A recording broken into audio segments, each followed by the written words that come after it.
semuanya, kami dari kelompok Pancasila 37. Saya Liza dan didampingi oleh rekan-rekan saya, Raihan, Antoni, dan Flamela.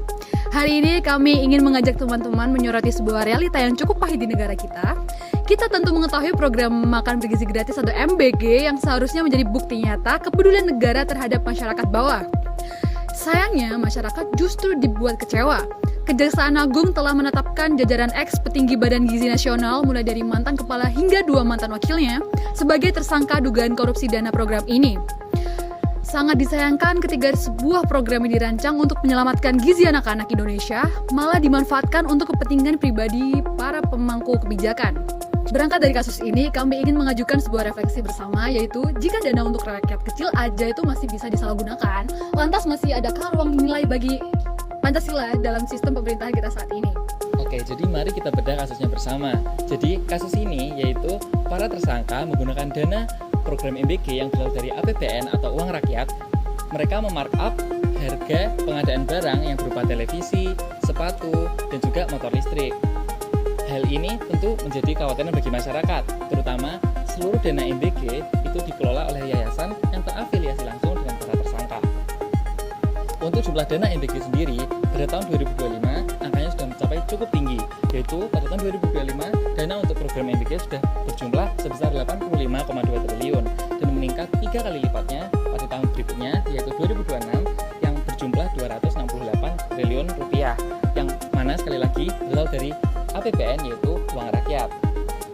Hal ini tentu melanggar 2 sila dari Pancasila kita, yaitu Pancasila kedua yang menuntut manusia yang adil dan beradab, dan juga sila kelima yang menuntut keadilan sosial bagi seluruh rakyat Indonesia. Maka dari itu kami dari kelompok 7 sangat menyayangkan peristiwa ini. Kami sangat kecewa, kesal, dan bahkan marah terkait penggunaan APBN yang disalahgunakan. Kita tahu bahwa di luar sana banyak anak-anak sudah menunggu terkait program makan bergizi gratis ini.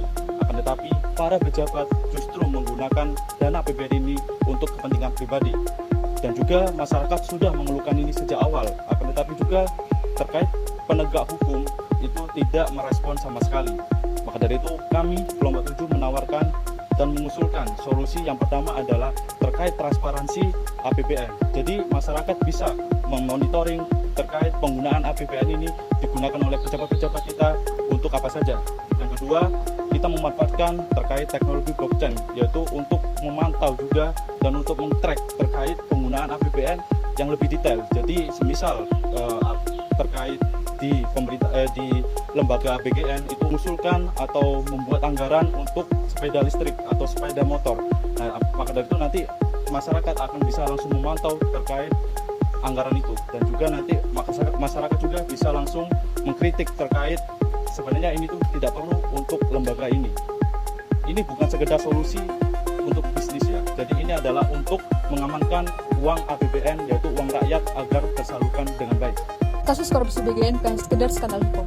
Ini adalah cermin yang betapa jauh jarak antara idealitas Pancasila dengan realitas yang kita hadapi. Sila keempat dan sila kelima Pancasila yang berbicara tentang rakyat, keadilan, dan kesejahteraan. Tapi jika di sekitar kita masih bersarang korupsi, bahkan di program makan anak-anak sekalipun, maka kita belum bisa mengamalkan Pancasila tersebut. Cinta tanah air bukan berarti kita harus menutup mata. Justru karena kami cinta tanah air, maka kami bersuara. Dan kami menuntut transparansi dan juga akuntabilitas. Karena rakyat berhak tahu kemana uang mereka itu pergi. Dan generasi kami tidak akan berhenti menuntut janji itu. Suara Pancasila adalah suara keadilan.